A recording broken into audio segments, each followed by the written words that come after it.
Bonjour. Bonjour, et ben merci d'être ici, merci d'être venu nous voir faire cette conférence, merci à Vincent pour la présentation. Donc je m'appelle Gilles Félix, on l'a déjà dit, je suis donc cofondateur et ingénieur chez MailClark depuis sa création, et je vais donc vous expliquer maintenant pourquoi et comment nous avons décidé de faire un bot en PHP. La commande ne marche plus. On va passer en même temps.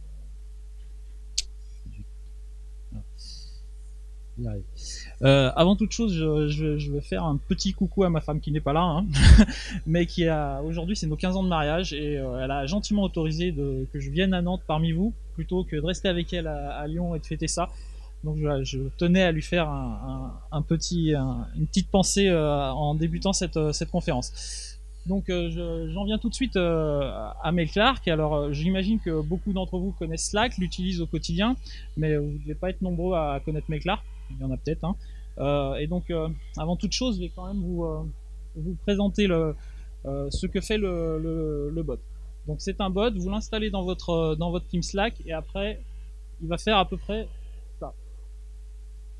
Donc vous allez pouvoir l'inviter dans un channel, donc avec une invite de commande. Une fois que le bot va être invité dans un channel, il va vous proposer d'ouvrir une boîte mail dans votre channel, par exemple. Une fois que vous avez cliqué sur email, il vous donne l'email de la boîte du channel. Vous allez dans votre logiciel de mail, vous envoyez un mail à cette adresse, donc là avec une petite pièce jointe, bonjour à tous. Vous envoyez le mail. Quelques secondes après, vous revenez dans votre Slack et le mail va arriver. Allez, ouais, voilà. Donc avec la pièce jointe qui va bien, vous allez pouvoir répondre à cet email en cliquant sur un bouton reply. Le bot vous propose d'écrire votre message. Vous tapez votre message comme si vous parliez à un de vos collègues. Donc super, merci. Vous validez. Le bot va vous proposer d'envoyer votre email. Vous cliquez sur send email. Quelques secondes après, le bot va vous avertir que l'email est parti. Voilà. Vous retournez dans votre logiciel de messagerie et vous avez le message avec le contenu. Donc ça, c'est une des fonctionnalités de base du bot. Maintenant, pour vous donner un ordre d'idée de ce que traite le bot en termes de volume, MailClark est installé actuellement dans à peu près 6800 Teams Slack. Depuis la semaine passée, nous sommes également dans la bot galerie de Microsoft Teams, qui est un logiciel équivalent à Slack développé par Microsoft. Depuis la création du bot, nous avons géré plus de 3,5 millions d'emails en réception, et nous avons permis d'envoyer plus de 300 000 emails en sortie. Donc avec un rapport de 1 pour 10 entre reçus et envoyés qui est assez constant. Et depuis la sortie de nos fonctionnalités pour faire du Twitter et du Facebook dans Slack, le bot a été connecté à peu près à 600 comptes Twitter et Facebook. Voilà. Alors maintenant que vous savez à peu près à quoi sert MailClark et quel est son volume, je vais essayer de vous le résumer en une image. Donc MailClark en une image, c'est à peu près ça. Bon, c'est pas très encourageant. MailClark, c'est une sorte d'immense rond-point, un point de convergence entre différentes voies d'accès entrée-sortie que sont Slack, l'email, Twitter, Facebook. Et MailClark, plus particulièrement sur ce rond-point, c'est le petit bonhomme qu'on voit avec son gilet jaune là en bas, là, une sorte de policier ou d'agent de sécurité qui va devoir, sur ce rond-point, gérer tous les accidents, le trafic, la circulation, sachant que toutes ces voies d'accès sont des voies d'accès qui sont utilisées non-stop sur toute la planète, donc quel que soit le fuseau horaire. Et donc voilà, il faut être un petit peu inconscient pour aller se mettre au milieu de ce rond-point. Et pour vous dire comment on est inconscient, l'équipe de MailClark, je voulais vous montrer cette copie d'écran. Cette copie d'écran, c'est celle du Slack de la communauté Dev4Slack, qui rassemble les intégrateurs de solutions pour Slack. Et sur cette communauté, donc on a des channels pour échanger, hein, comme sur tout Slack, mais on a des channels spécifiques à des langages de programmation. Et donc là, ce que vous avez à l'écran, c'est le channel qui parle de PHP. Vous voyez, enfin peut-être pas ceux du fond, hein, mais il a été créé le 13 janvier 2016 par Bibi, là. Et là, ce que vous avez, c'est l'intégralité de l'historique du channel. Voilà. Donc ça vous donne un ordre d'idée de ce qu'est PHP dans le développement de bots et d'intégration pour Slack et plus globalement pour les plateformes de bots. C'est pas du tout un langage mainstream, donc on a une bonne dose d'inconscience. Hein. Donc la question que vous devez vous poser forcément c'est mais pourquoi ils ont fait ça? On se l'est posé aussi. Donc il y a deux raisons. La première c'est historique. C'est-à-dire que on n'en est pas venu là directement en se disant on va développer un bot pour Slack. En fait, quand on s'est créé notre startup en 2014, on s'appelait Clubble et on a développé un logiciel qui s'appelait Clubble.com qui était, pour simplifier, une sorte de Google Group modernisé. Donc un système de gestion de mailing list avec une interface plus sexy que Google Group et avec des mails un peu plus sexy que Google Group et quelques fonctionnalités additionnelles de travail collaboratif. On était tous d'anciens collègues dans notre ancienne boîte, on développait des logiciels, on les développait en PHP, donc fatalement quand on s'est lancé sur Clubble, on a lancé le site en faisant un back-end PHP, hein. On n'a pas innové à ce niveau-là, et donc toute la partie de gestion d'email était faite en PHP. Vous notez, alors la copie d'écran est un peu tronquée, mais vous notez une certaine ressemblance dans l'interface avec ce que peut être l'interface de Slack, avec sur le côté des choses qui peuvent ressembler à des channels, des conversations au centre, des petits avatars pour chaque utilisateur. Et donc fatalement, cette ressemblance, vous n'êtes pas les seuls à la voir.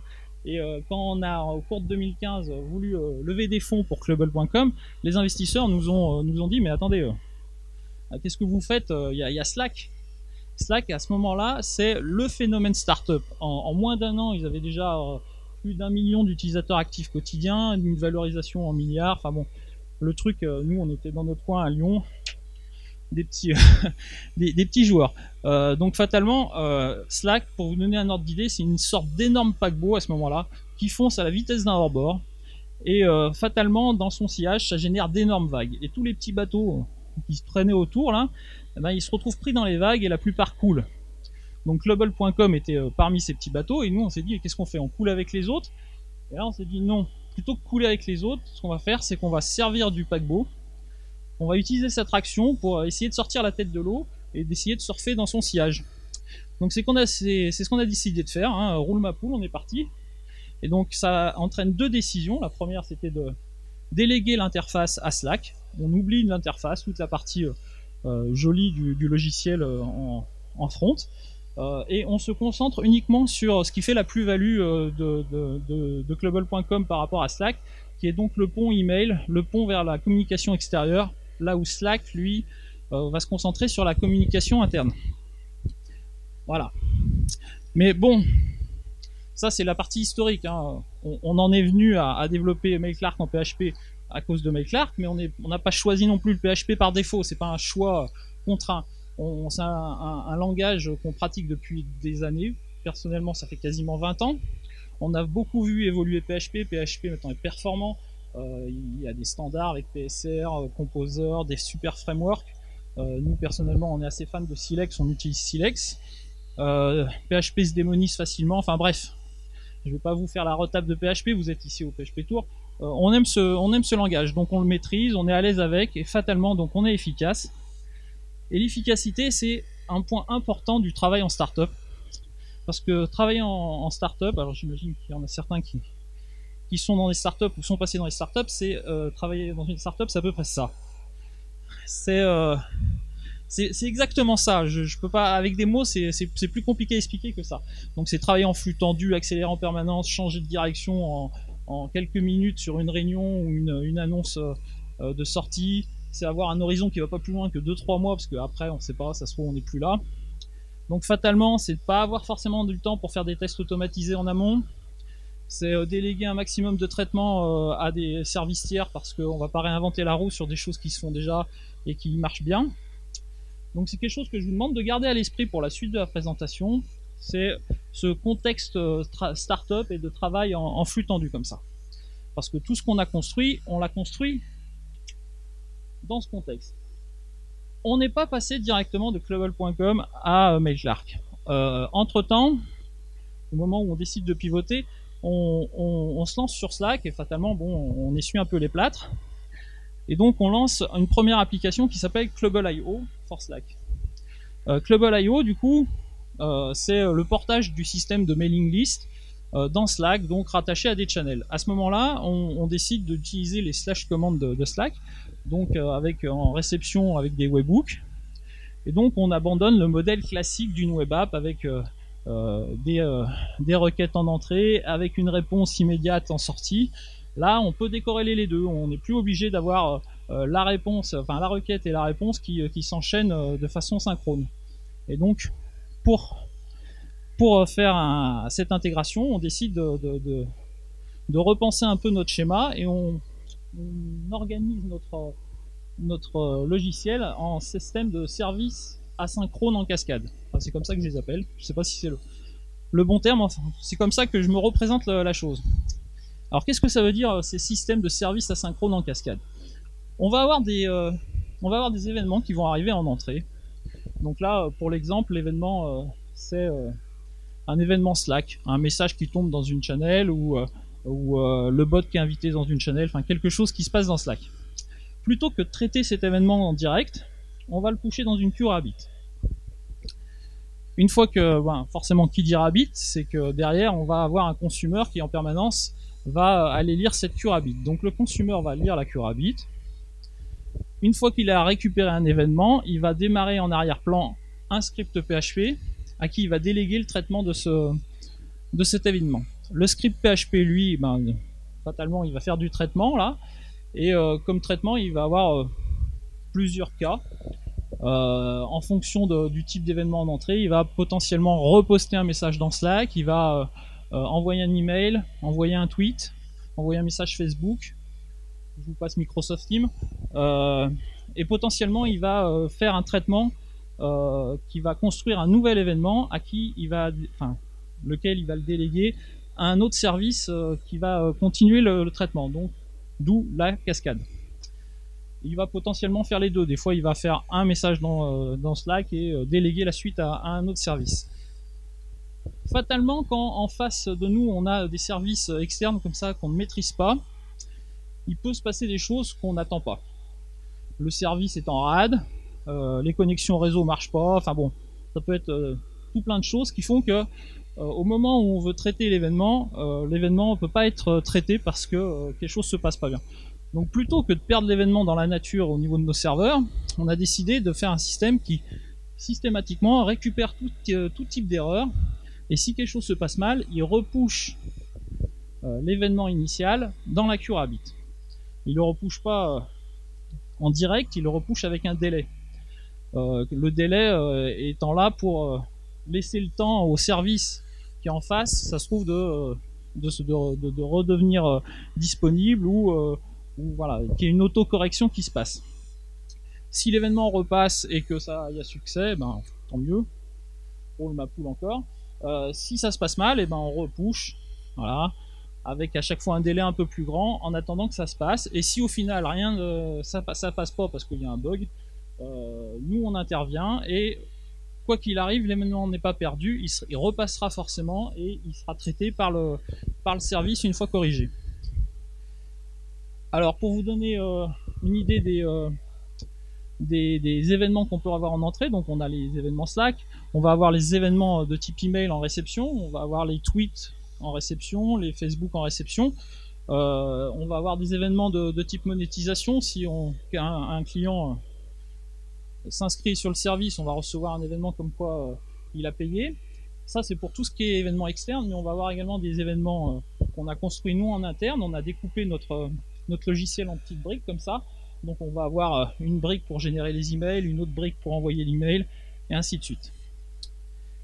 Alors dans ce type d'événements, il y en a certains qui sont assez particuliers, qui peuvent générer des raz-de-marée. C'est notamment le cas de l'email par exemple. Une team peut avoir installé MailClark dans son channel, gérer des notifications avec en email et recevoir en quelques secondes plusieurs centaines d'emails. Auquel cas, si on se contentait de pusher ces emails dans la queue et de les traiter un par un, quelle que soit la team, on aurait un service qui se dégraderait pour les teams qui qui n'ont pas ce raz-de-marée. Donc on a décidé pour certains services de rajouter une boucle à l'intérieur de tout ça, qui est que le premier consumer, quand il lit l'événement, il va pas appeler directement le service, il va repousser cet événement, mais dans une queue qui est propre à la team. En parallèle de ça, il va aller démarrer en arrière-plan un autre consumer propre à cette team, dont le rôle va être de lire la queue propre à la team. Le consumer lit l'événement et rappelle le service. De cette façon, la team qui a son raz-de-marée, elle va avoir un service qui va être un petit peu plus lent. Bon, dans les faits, elle sera bien contente que ça soit lent, parce que mettons qu'elle reçoit des mails dans son channel, ça va tomber, donc elle s'en fout un peu que ça soit lent. Par contre, toutes les autres, elles ont un service qui reste standard et quasiment immédiat, et elles ne voient pas que une des teams est en souffrance. Voilà. Donc, ça, c'est ce qu'on a mis en place sur Clubble.io. Mais après quelques mois de production sur Clubble.io, on se rendait compte que juste gérer des mailing lists avec des slash commandes, c'était un peu limitant pour le service. Il fallait qu'on passe à une vitesse supérieure si on voulait sortir vraiment la tête de l'eau. Et donc on décide de créer un bot. Le petit moustachu qui est là. Et alors qui dit bot, à ce moment-là dans Slack, ça veut dire WebSocket. Alors fatalement, WebSocket, PHP, on s'est dit, est-ce qu'on ne devrait pas changer de back-end, passer sur du Node, quelque chose comme ça.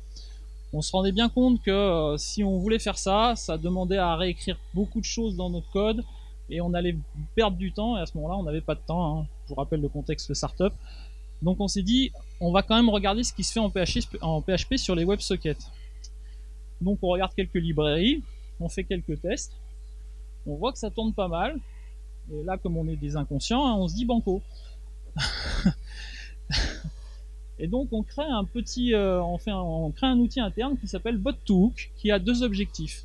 Le premier, c'est de transformer cette écoute WebSocket en un équivalent webhook pour pouvoir re-rentrer dans le pattern de Clubble.io, qui est ce système de service asynchrone en cascade. Et le deuxième objectif de Bot2Hook, ça va être de supporter la montée en charge du bot, parce que fatalement on commence avec 2-3 bots, avec 2-3 connexions WebSocket, mais on espérait bien dès le départ que le bot puisse être installé dans plusieurs centaines de teams, voire milliers. Hein. Maintenant, on en est à 7000. Donc, pour faire ça, on a mis en place Bot2Hook. Bot2Hook, c'est un conteneur Docker qui, au démarrage, lance Supervisor. Alors, si vous faites du Docker, vous devez forcément connaître Supervisor. C'est un des points d'entrée les plus courants des conteneurs. C'est un gestionnaire de processus pour Linux. Donc ce gestionnaire de processus, quand il démarre, il va démarrer deux types de processus. Il va d'abord démarrer d'un côté ce qu'on appelle un script pilote, le pilote, qui lui va démarrer un serveur WebSocket. Et à côté de ça, il va démarrer X scripts PHP qu'on va appeler les batchs. Chacun de ces batchs va créer une connexion WebSocket et va aller se connecter au serveur WebSocket du pilote. Le pilote reçoit la connexion du batch.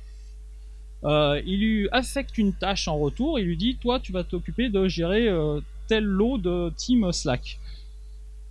Le batch reçoit son affectation. Il va lire dans une base SQLite les données de ses teams pour pouvoir les connecter. Une fois qu'il a récupéré ces infos, il va démarrer chacune des connexions en WebSocket à Slack sur ces teams. Et dès que les connexions sont ouvertes, il se contente d'écouter. Et à chaque fois qu'il reçoit un événement, il va aller le pusher dans une queue Rabbit. En parallèle, il va mettre à jour sa page SQLite pour sauvegarder la dernière activité de chaque team. Donc voilà, on a cette queue Rabbit et on est retombé sur notre entrée du pattern précédent. CQFD, donc voilà, on a réussi le premier objectif de Bot2Hook. Deuxième objectif, c'était la montée en charge. Et donc la montée en charge, c'est essentiellement cette partie centrale qui est le découpage en un certain nombre de batchs. J'ai mis X parce que le nombre a évolué au fil du temps. Forcément, on n'en met pas autant quand on en a 300 que quand on en a 7000. Et donc l'objectif de ce découpage, c'est de faire en sorte que si quelque chose se passe mal dans le batch, ça n'impacte pas l'intégralité des teams connectés à Slack. Parce que si le batch tombe,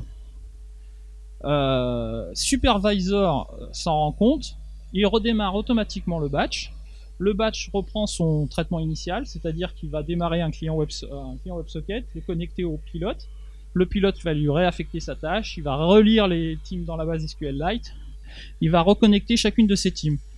Et donc fatalement, s'il gère ça pour une centaine de teams, ça va se passer très très rapidement, donc le temps de déconnexion pour les teams va être quasiment nul, sachant qu'en plus il va connecter en premier les teams qui avaient une activité récente pour que celles qui sont dormantes, hein, vu qu'on est all over the world, il y en a certaines qui dorment à ce moment-là, donc il redémarre les actives en première, et donc voilà, le temps de déconnexion est minimal.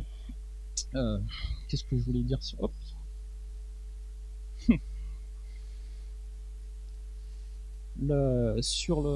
Oui, Slack également de son côté, il faut savoir, va gérer ses connexions web server, ses connexions WebSocket. Il va pas les laisser actives aussi en permanence. De temps en temps, il va nous dire attention, je vais changer ce team de serveur. Et donc, on va recevoir des petits événements comme ça qui nous disent hop, la team va être déconnectée, il va falloir que tu la reconnectes à un autre serveur d'ici quelques temps. Et donc, le batch, là, pareil, va gérer ces déconnexions, il va mettre ça dans une petite boucle interne avec un petit reminder qui lui dit dans 5 secondes tu retentes de reconnecter la team qui va être sur son nouveau serveur. Ainsi, pareil, le temps de déconnexion est quasiment nul. Alors, dans les faits, à quoi ça ressemble de coder du WebSocket en PHP? Alors, sur la slide précédente, je ne sais pas si vous avez vu, je vous ai mis la référence de la librairie qu'on a utilisée, qui s'appelle donc Devristo PHPWS. C'est une librairie qui est basée sur React PHP. On l'a choisie à ce moment-là parce que c'était une librairie qui permettait de faire le serveur et le client. C'est pas toutes les librairies qui gèrent les deux parties de la connexion WebSocket. Et donc cette librairie est basée sur React PHP. Donc la base de tout ça, c'est d'abord de créer un event loop en React PHP, donc la première ligne que vous voyez. Ensuite, on va créer le client WebSocket en lui-même. Donc on crée le client en lui passant l'URL du serveur. Après, on va définir pour chacun des événements qu'on va recevoir, de type d'événements qu'on va recevoir en WebSocket, on va définir des callbacks. Donc sur l'événement de connexion en WebSocket, on va faire un callback qui, il fait pas que ça, mais il va avertir le pilote qu'on a connecté une des teams. Sur l'événement message, on va pusher le message dans la queue comme on a vu tout à l'heure. Sur l'événement de fermeture de la connexion, qui correspond souvent à une migration chez Slack, on va avertir le batch pour qu'il puisse gérer la reconnexion d'ici quelques secondes. Une fois que tous les callbacks sont définis, on lance la connexion WebSocket et on fait un otherwise pour gérer les cas de déconnexion ou de non-connexion à la base, au WebSocket. Donc dans ces cas-là, ça peut être... souvent, ça va être que le bot a été révoqué du côté de la team Slack et donc on n'a plus les droits de se connecter en WebSocket.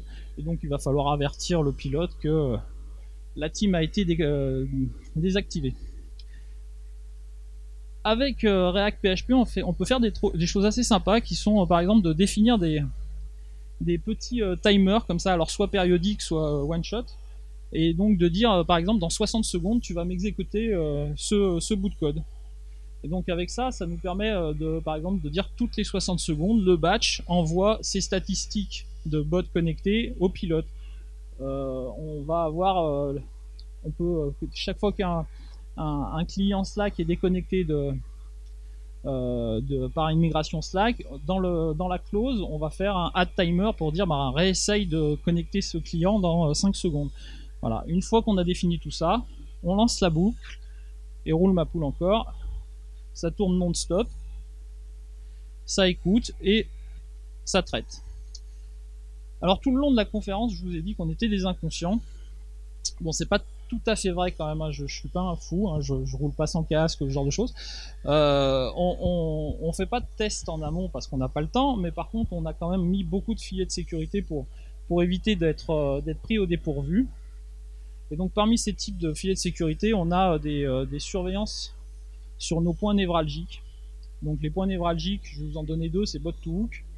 On a un cron qui, toutes les 2 minutes, va interroger le pilote en WebSocket. Et il va lui demander combien il a de bots connectés en WebSocket chez Slack. Si le nombre de bots connectés ne correspond pas au nombre de bots qui devraient être connectés, on est alerté et on intervient. Voire on reconnecte automatiquement les bots si on les détecte. Autre point névralgique, c'est les emails en entrée. On a un cron qui régulièrement va aller checker qu'il n'y a aucun mail en attente de traitement de plus de 5 minutes. S'il y a des mails en attente de plus de 5 minutes, c'est qu'il y a un problème. Soit on a une team qui est en overflow, soit il y a un autre problème et il faut agir. Autre type de filet de sécurité, on a des logs, mais on en a, mais vous pouvez pas imaginer. Des logs dans des fichiers, des logs dans Slack, on push des logs dans nos Teams Slack, on a des logs sur Grafana, on a des logs par service, par consumer, en entrée, en sortie, des logs fonctionnels, des logs techniques, des logs de monétisation, enfin bref. On monitore un maximum de choses pour, si quelque chose se passe mal, être capable de retracer qu'est-ce qui se passe justement. On a évidemment des alertes, donc je vous parlais de logs qui partent directement dans notre channel Slack. On utilise beaucoup le simple fait d'avoir des notifications dans Slack, mais on a aussi des alertes par SMS avec CloudWatch d'Amazon. On a donc aussi des filets de sécurité qu'on a vu dans Bot2Hook ou dans le pattern avec le retry. C'est un maximum de systèmes d'auto-fix de façon à ce que le système puisse se retomber sur ses pattes à chaque fois tout seul sans qu'on ait à intervenir. Au final, on a toujours la possibilité d'intervenir si on voit que le problème perdure, mais on fait en sorte de ne pas avoir à intervenir en permanence. On ne peut pas être non plus en permanence en train de réparer les problèmes. Et puis dernier filet de sécurité qu'on a mis en place très tôt avec MailClark, c'est d'avoir un channel direct avec nos clients. Parce que bon, si un problème se passe, souvent c'est le client qui va nous remonter le problème. Et donc on a en permanence, vous avez le bot dans votre équipe, le DM avec le bot permet de parler directement à l'équipe de support, et inversement l'équipe de support peut vous parler directement. Voilà, tout ça, bien sûr, c'est pour compenser notre manque de tests par une réactivité maximum. On est des très bons codeurs, je vous assure, mais on fait quand même des erreurs, et donc voilà, on ne peut pas non plus se permettre de juste être inconscient. Plus on agit vite, moins le problème sera gros, et plus ça passera inaperçu. L'objectif également, c'est de ne perdre aucune de ces données qu'on a en entrée. Je vais prendre deux exemples. Si vous êtes dans une team Slack et que vous parlez à un de vos collègues en DM, vous lui envoyez un petit message. Si la personne ne vous répond pas tout de suite, vous dites bon, il est occupé. Si la personne ne vous répond jamais, vous dites lui vraiment c'est un con, j'arrête de parler avec lui. Autre analogie, si vous êtes dans votre logiciel de messagerie d'email classique, si vous envoyez un mail et qu'à ce moment-là vous n'avez pas la connexion réseau, vous vous inquiétez pas, vous savez que le logiciel va mettre le mail dans sa boîte d'envoi et dès qu'il va retrouver la connexion, il va l'envoyer. Voilà, et ben nous on essaye à peu près de faire la même chose, c'est-à-dire que même si on n'agit pas de façon immédiate, ce qui est quand même le cas de 99% des cas, mais les 1%, on essaye quand même que le traitement se fasse de façon à ce que les clients ne perdent pas confiance au logiciel. Un mail doit partir, un tweet doit partir, ils peuvent pas juste se dire ah celui-là je ne sais pas s'il est arrivé ou pas. Voilà, et ben j'ai été très très vite je pense, ce qui est assez commun j'imagine pour une première conf. Et ben je vous remercie de m'avoir écouté et maintenant je vais prendre vos questions.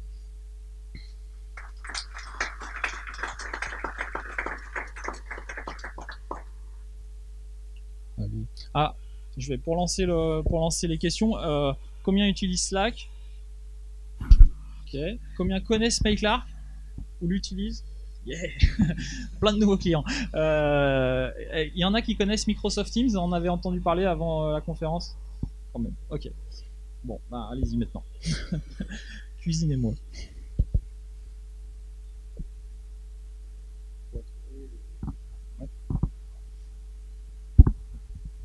tout ce qui est niveau réactivité, vous avez des gens en astreinte la nuit pour tout ce qui est client américain, ou vous gérez plutôt avec l'automatisation? Donc, start-up, on est 2 ingés. Ah, vous êtes 2, d'accord. On Ok. est l'équipe, c'est 4 personnes, donc dont 2 ingés. Donc astreinte, en fait, tout le monde est d'astreinte. Donc les SMS dont je parlais tout à l'heure, tout le monde les reçoit et bon, ça arrive très rarement. Hein, en fait, on n'est pas des fous non plus. On a eu une période où on recevait les SMS comme ça plusieurs fois dans le mois. Et comme on n'aime pas se réveiller la nuit, on a mis en place les filets de sécurité de façon à ce que le logiciel soit s'auto-corrige, soit au minimum fasse que le problème soit mineur et qu'on puisse attendre le lendemain matin pour le corriger. Voilà. Donc, mais on aimerait bien avoir d'ici peu assez de développeurs pour mettre des gens en astreinte.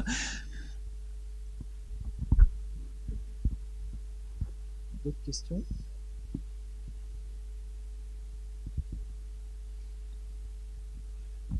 Merci. Par rapport au WebSocket, justement, est-ce que vous n'avez pas eu de problème de perte de connexion ou de problème de scalabilité là-dessus? Parce que étonnamment, non. Non. Vous avez jamais, C'était notre grande crainte quand on a lancé le système. On s'est dit, oula, il va y avoir il y a de temps en temps des déconnexions qui se font. Alors, dans les faits, c'est assez difficile de retracer si ça vient de chez nous ou si ça vient de Slack qui a fait quelque chose de son côté. Mais c'est assez rare. Souvent, en fait, on va en avoir par exemple le week-end et on se doute que c'est Slack qui, de son côté, va peut-être avoir fait des migrations en masse et on se trouve avec des lots de déconnexions sur plusieurs centaines de teams en même temps. Mais non, vous pouvez y aller, ça tient. Ouais.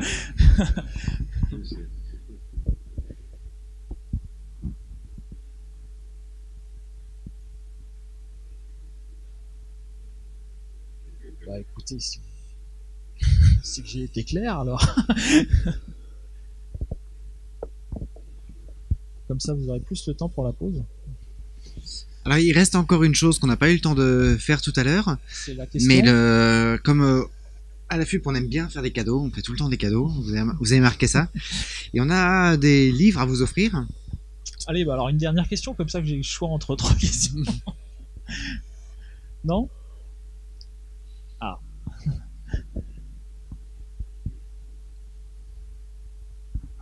Oui, merci pour cette conférence, pour cette présentation. Merci à vous. Est-ce que Slack est au courant que vous existez? Est-ce que vous êtes parfois en contact avec eux et comment ça se passe avec une société, avec un paquebot comme Slack? Très bonne question. Oui, Slack. Alors Slack a une politique au niveau des intégrations qui ils sont très très ouverts et ils sont très très bienveillants vis-à-vis des intégrations. C'est leur plus-value par rapport à d'autres plateformes où justement ils ont un gros catalogue avec des intégrations qui marchent bien et donc fatalement celles qui se distinguent le plus il les bichonne un peu quoi. Donc par exemple nous on a un channel dédié avec eux où on peut avoir en avant-première des features qui vont sortir et du coup commencer à développer sur ces features en amont pour pouvoir faire partie du lancement de la feature et d'avoir ça nous est arrivé dernièrement sur les menus quand ils ont lancé les menus dans Slack là avant il y avait des boutons, maintenant il y a des menus. On a fait partie du lancement, on avait eu l'info quelques semaines avant et on avait eu le temps de développer par-dessus. Donc Slack pour ça c'est le bonheur, ils sont pas méchants.